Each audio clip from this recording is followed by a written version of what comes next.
Hello student, मैंने आपसे बोला था पिछली बार कि मैं इस क्वेश्चन का आंसर आपको नेक्स्ट वीडियो में बताऊंगा। तो मैंने ये वाला क्वेश्चन कर लिया है। ये क्वेश्चन बिल्कुल सेम इसी की तरह होगा, बस इसमें थोड़ा सा डिफरेंस है कि इसमें जो कॉस्ट है वो 94 है और इसमें है 10, मतलब इसमें एग्जिट हो रही है और इसमें कम हो रही है। ये डिस्काउंट का क्वेश्चन है और ये प्रीमियम का क्वेश्चन था।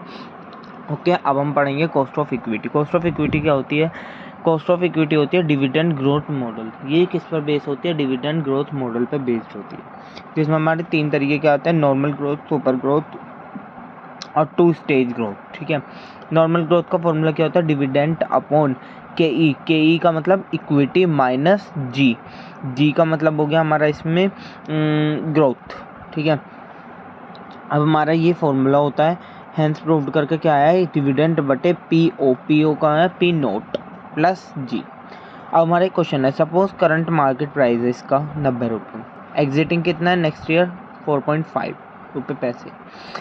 देन हमने इसका ग्रो करने का रेट क्या है? 8%। तो कॉस्ट ऑफ इक्विटी निकालनी है। कॉस्ट ऑफ इक्विटी का फॉर्मूला हमें पता है, के ई डिविडेंड बटे पी नोट प्लस जी। के ई हमें कितना देखा? 4.5। डिविडेंड मतलब पी नोट कितना देखा, मतलब शेयर का वैल्यू कितना दे रखा? 90 प्लस हमें कितना डिविडेंड रेट दे रखा है इसका, मतलब ग्रोथ कितनी दे रखी है? 8% से बढ़ रही है हर बात, तो 0.08 होती है। तो हमारी क्या रहा? 0.13, तो 13% हमारी क्या आ रही है? इसकी कॉस्ट ऑफ इक्विटी आ रही है। अब हमारा सुपर नॉर्मल ग्रोथ निकलता है, जिसमें हम क्या करते हैं, इस सुपर नॉर्मल ग्रोथ में भी passing through the different phases of growth. ये बिल्कुल डिफरेंट फेज है ग्रोथ करने का। हैंस डिविडेंड में B grow at different rate in future. The growth rate में बी हाई। ग्रोथ रेट जो है वो मे बी हमारा हो सकता है कि हाई हो फ्यू ईयर्स के लिए, and after words is may be normal. कि हो सकता है कि कुछ टाइम के बाद वो क्या हो? आफ्टर वर्ड्स, वर्ड्स का मतलब है कि कुछ टाइम बाद हो सकता है वो नॉर्मल हो। आइडेंटिफाई सोर द डिविडेंड वैल्यूएशन मॉडल।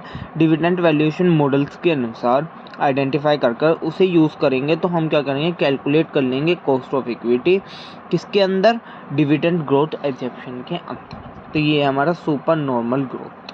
ठीक है, अब हमारे इसका सुपर नॉर्मल ग्रोथ का एक क्वेश्चन था, dividend is expected to grow at super normal GS. मतलब सुपर नॉर्मल को हम किससे डोनेट करते हैं? जीएस से। और number of years and the after at the normal perpetual growth rate, जिसे हम क्या कहते हैं? जी। ठीक है, अब इसके कुछ फॉर्मूलेज हैं, ये सब फॉर्मूले हैं सुपर नॉर्मल नॉर्मल के। अब ये वाला और ये वाला मिलाकर हमारे क्या करता है? 2 स्टेज ग्रोथ। 2 स्टेज ग्रोथ में एक क्वेश्चन है जिसमें हमें पी नोट की वैल्यू इतनी दे रखी है, डिविडेंड इतना दे रखा है, जीएस हमारा 15% है, जिसे हम 0.15 लिख सकते हैं। इसे 8 है तो 0.815, इसमें ईयर दे रखा है 6%। अब ये वाला फॉर्मूला अगर हमें सिंपली इसमें हमें क्या करना पड़ेगा कि हमें इसमें 2 तरीके की वैल्यू लगानी पड़ेंगी, मतलब 15% से ऊपर लगानी पड़ेंगी, 16-17 भी देखनी पड़ेंगी। और हो सकता है जब डिविडेंड की वैल्यू बढ़ रही है तो उसकी वजह से हमारे क्या होगा कि 13, 14, 12 तक तो देखनी ही पड़ेगी कम से कम। तो 15 से जितने भी नीचे के सारी वैल्यू हमें देखनी पड़ेंगी। 15 से 8 के 20 तक की जितनी भी वैल्यू है उससे देखनी पड़ेंगी। लेकिन इसे चेकआउट करने के लिए एक सिंपल तरीका है, normal plus super normal is equal divided by 2।